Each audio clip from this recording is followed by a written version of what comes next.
বিসমিল্লাহির রহমানির রহিম। স্বাধীনতা পুরস্কার 2026 এই মহতী অনুষ্ঠানের সম্মানিত সভাপতি,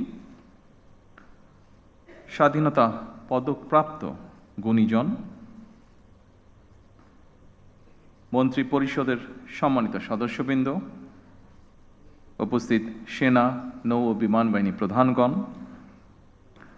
সুশীল সমাজের সম্মানিত প্রতিনিধিগণ, উপস্থিত সুধীবৃন্দ এবং প্রিয় দেশবাসী, আসসালামু আলাইকুম। আজকের এই মহতী অনুষ্ঠানের শুরুতেই আমি বাংলাদেশের জন্মযুদ্ধে বীর শহীদদের অত্যন্ত শ্রদ্ধা ভরে স্মরণ করতে চাই, যাদের আত্মত্যাগে আমাদের স্বাধীন সার্বভৌম এই প্রিয় বাংলাদেশ, মুক্তিযুদ্ধে যারা আহত হয়েছেন, পঙ্গু হয়েছেন, সেই সকল আহত পঙ্গু মুক্তিযোদ্ধাদের প্রতি আমার গভীর শ্রদ্ধা এবং সম্মান। তাদের উদ্দেশ্যে বলতে চাই, আপনাদের এই সাহসী ভূমিকা এখনো বাংলাদেশের স্বাধীনতা প্রিয় মানুষের জন্য প্রেরণার উৎস। 1971 সালের স্বাধীনতা অর্জনের যুদ্ধ থেকে শুরু করে 2024 সালে দেশ এবং জনগণের স্বাধীনতা রক্ষার যুদ্ধ, এভাবে দেশের প্রতিটি ক্রান্তি লগ্নে যারা জীবন দিয়েছেন, আহত হয়েছেন, নির্যাতন নিপীড়নের শিকার হয়েছেন, তাদের প্রতি বিনম্র শ্রদ্ধা। বাংলাদেশের সবচেয়ে গৌরবময় পুরস্কার স্বাধীনতা পুরস্কার। এটি বাংলাদেশের সবচেয়ে গৌরবজনক রাষ্ট্রীয় সম্মান। স্বাধীন বাংলাদেশের বিভিন্ন ক্ষেত্রে যারা দেশ এবং জনগণের জন্য স্মরণীয় অবদান রেখেছেন কিংবা ইনশাআল্লাহ ভবিষ্যতে রাখবেন, তাদেরকে রাষ্ট্রীয় সম্মাননায় ভূষিত করতে বাংলাদেশের স্বাধীনতার ঘোষক শহীদ রাষ্ট্রপতি জিয়াউর রহমান 1977 সালে স্বাধীনতা পুরস্কার প্রবর্তন করেছিলেন।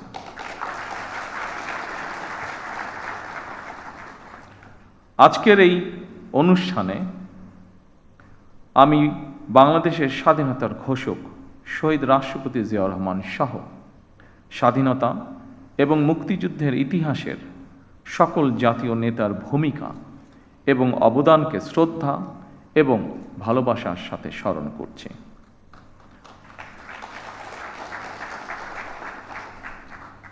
আমরা যদি হীন দলীয় স্বার্থে আমাদের ইতিহাসের জাতীয় নেতাদের ভূমিকাকে শ্রদ্ধার সঙ্গে স্মরণ করতে কার্পণ্য করি, তাহলে ভবিষ্যতের ইতিহাস আমাদেরকেও ক্ষমা করবে না। আমি বিশ্বাস করি, ঐতিহাসিক সত্য মেনে নিতে দ্বিধাচিত্তে থাকা হীনমন্যতার পরিচয়। সম্মানিত উপস্থিতিবৃন্দ, স্বাধীনতা, মুক্তিযুদ্ধ, বিজ্ঞান ও প্রযুক্তি, চিকিৎসাবিদ্যা, শিক্ষা, সাহিত্য, সংস্কৃতি, ক্রীড়া, পল্লী উন্নয়ন, সমাজসেবা, জনসংখ্যা নিয়ন্ত্রণ, জনপ্রশাসন, গবেষণা ও প্রশিক্ষণ এবং অন্য কোনো ক্ষেত্রেও যারা গৌরবোজ্জ্বল ও কৃতিত্বপূর্ণ অবদান রেখেছেন, এমন ব্যক্তি, গোষ্ঠী, প্রতিষ্ঠান এবং সংস্থাকে প্রতি বছর দেশের সর্বোচ্চ জাতীয় পুরস্কার স্বাধীনতা পুরস্কার ভূষিত করা হয়। চলতি বছর স্ব ক্ষেত্রে কৃতিত্বপূর্ণ অবদানের জন্য সরকার 15 জন বিশিষ্ট নাগরিক এবং 5টি প্রতিষ্ঠানকে স্বাধীনতা পুরস্কারে ভূষিত করেছে। দেশে গণতন্ত্র প্রতিষ্ঠা এবং নারী শিক্ষাসহ দেশ গঠনে অসামান্য অবদানের জন্য বেগম খালেদা জিয়াও এবছর মরণোত্তর স্বাধীনতা পুরস্কার পেয়েছেন। আরও কয়েকজন বিশিষ্ট নাগরিকের সাথে স্বাধীনতা পদকপ্রাপ্ত সকল গুণীজন এবং প্রতিষ্ঠানকে আমি আমার নিজের এবং দেশ ও জনগণের পক্ষ থেকে আন্তরিক অভিনন্দন এবং মোবারকবাদ জানাই। দেশ এবং জনগণের জন্য বিভিন্ন ক্ষেত্রে আপনাদের এই অবিস্মরণীয় অবদান বাংলাদেশকে করবে সমৃদ্ধ। আজ এবং আগামীর বাংলাদেশে প্রজন্মের পর প্রজন্ম ধরে আপনাদের এইসব অবদান প্রেরণার উৎস হবে বলে আমি বিশ্বাস করি। বাংলাদেশের গণ্ডি পেরিয়ে স্ব ক্ষেত্রে আপনাদের অবদান এবং সফল কর্মগুলো অদূর ভবিষ্যতে বিশ্ব দরবারেও সমাদৃত হবে বলে আমরা দেশবাসী বিশ্বাস করি দৃঢ়ভাবে। সম্মানিত সুধীবৃন্দ, অসংখ্য প্রাণের বিনিময়ে আমরা একটি স্বাধীন বাংলাদেশ পেয়েছি। সেই বাংলাদেশটি এখন 55 বছর পার করে ফেলেছে। এত বছরেও আমাদের যেমন অনেক প্রাপ্তি রয়েছে, অপ্রাপ্তিও কিন্তু কম নয়। সুতরাং আমাদের প্রত্যাশিত স্বনির্ভর সমৃদ্ধ বাংলাদেশ গড়তে হলে প্রতিশোধ, প্রতিহিংসা কিংবা অযথা বিতর্ক নয়। শহীদ রাষ্ট্রপতি জিয়াউর রহমান বলতেন, জাতীয় ঐক্য আমাদের শক্তি, বিভাজন আমাদের দুর্বলতা। সেই কথা স্মরণ করেই বলতে চাই, আমাদের পথ মত ভিন্ন হতে পারে, আমাদের মধ্যে বিভিন্ন ইস্যুতে বিতর্ক বিরোধ থাকতে পারে, তবে আমাদের মধ্যেকার বিতর্ক বিরোধ যেন শত্রুতায় রূপ না নেয়।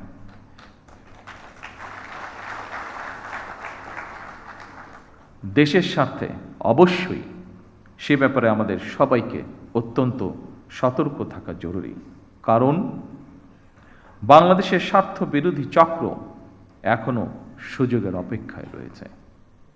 সম্মানিত সুধীবৃন্দ, সম্মানিত সভাপতি, দুর্নীতি দুঃশাসনে পর্যদস্ত একটি ভঙ্গুর অর্থনীতি, দুর্বল শাসন কাঠামো আর অবনতিশীল আইনশৃঙ্খলা পরিস্থিতির ভেতর দিয়ে নতুন সরকার যাত্রা শুরু করেছে। আইনশৃঙ্খলা পরিস্থিতির উন্নয়ন, দুর্নীতি নিয়ন্ত্রণের মাধ্যমে জনজীবনে শান্তি, নিরাপত্তা ফিরিয়ে আনাই হচ্ছে আমাদের সরকারের অন্যতম প্রধান অগ্রাধিকার। বাংলাদেশের বর্তমানে এক বিশাল সংখ্যক কর্মক্ষম জনগোষ্ঠী রয়েছে। কর্মক্ষম এই জনগোষ্ঠীর জন্য কর্মসংস্থান তৈরির এই মুহূর্তে হচ্ছে বড় চ্যালেঞ্জ। শুধু অর্থনীতি নয়, ফ্যাসিবাদী শাসনামলে আমাদের শিক্ষা ব্যবস্থাও বিপর্যয়ে নেমে এসেছিল।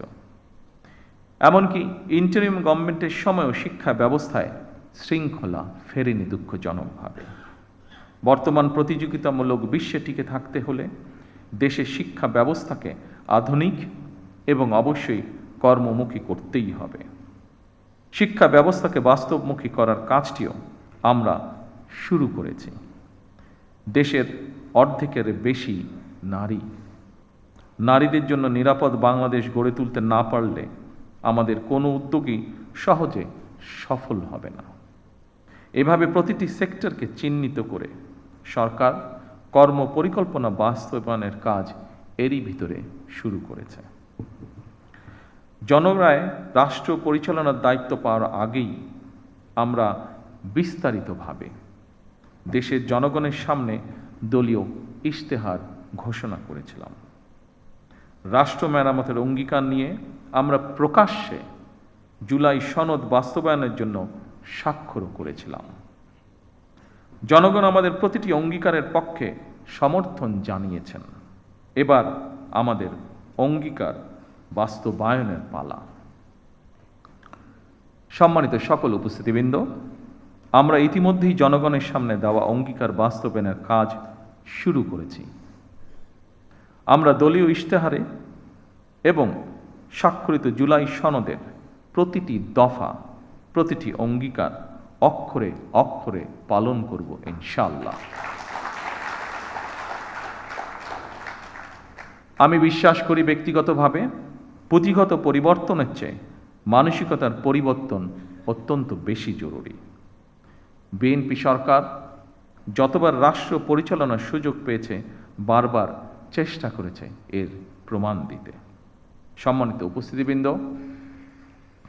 বৈশ্বিক যুদ্ধ পরিস্থিতির মধ্যেও আমরা সব কিছু চেষ্টা করছি স্বাভাবিক রাখার। বিশ্বের সকল দেশে তেল ডিজেলের দাম বাড়ানো হলেও আমরা জনদুর্ভোগের কথা বিবেচনা করে এখন পর্যন্ত এই সিদ্ধান্তটি নেইনি। এই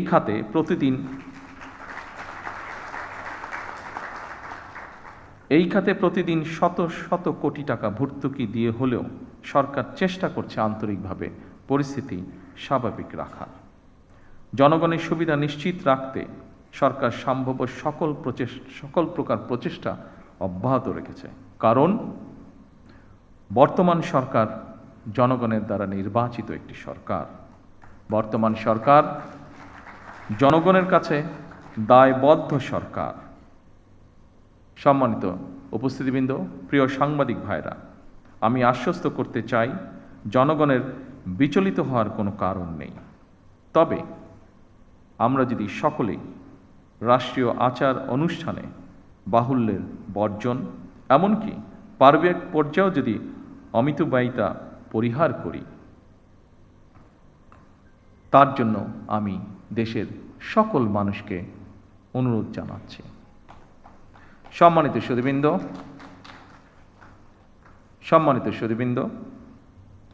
আজ যারা স্বাধীনতা পদকে ভূষিত হলেন, আপনারা প্রত্যেকে জাতির গৌরব।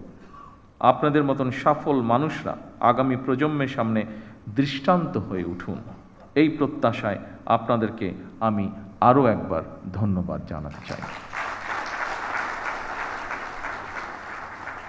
যারা মরণোত্তর পুরস্কার পেয়েছেন, আল্লাহর দরবারে তাদের মাগফিরাত কামনা করছি।